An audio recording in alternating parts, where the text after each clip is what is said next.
They killed a man with fire one night, strapped him in a wooden chair, and pumped electricity through his body till he was dead. His killing was a legal act because he had killed. No religious leaders protested the killing that night, but I was there. I saw it with my own eyes, and what I saw set my soul on fire, a fire that burns in me still. I was coming out of the Adult Learning Center on St. Andrew Street, right in front of Hope House, and coming around from the corner of Magazine Street was where the Louisiana Prison Coalition office was. And here goes one of the people there, Chava Colin was his name. He had a clipboard. Anybody's meeting that day is asking him to be part of his project. Hey, Sister Helen, you want to be a pen pal of somebody on death row? And I thought, yeah, sure, I could do that. And I wrote the letter, never dreaming what it was going to be. And then he wrote back. And that was the first connection. It was just letters going back and forth.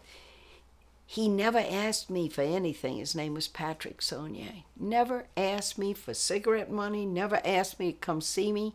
He was just glad somebody had found him. I was praying for him. He knew he wasn't alone. It turned out from his letters that he didn't have anyone to visit him at all.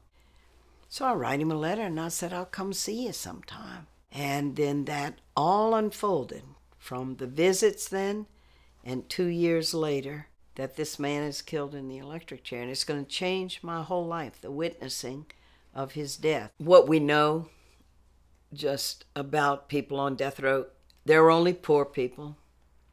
If they had any money, they'd have a crackerjack attorney who would have fought the prosecutor and they never would have gotten on to death row.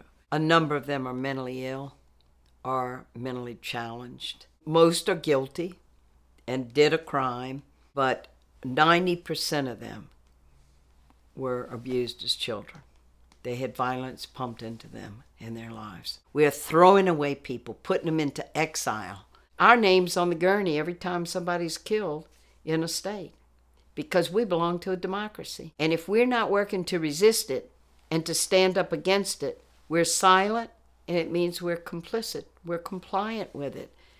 And so there's no way to be neutral. We have to resist injustice. We have to get in there to make a change.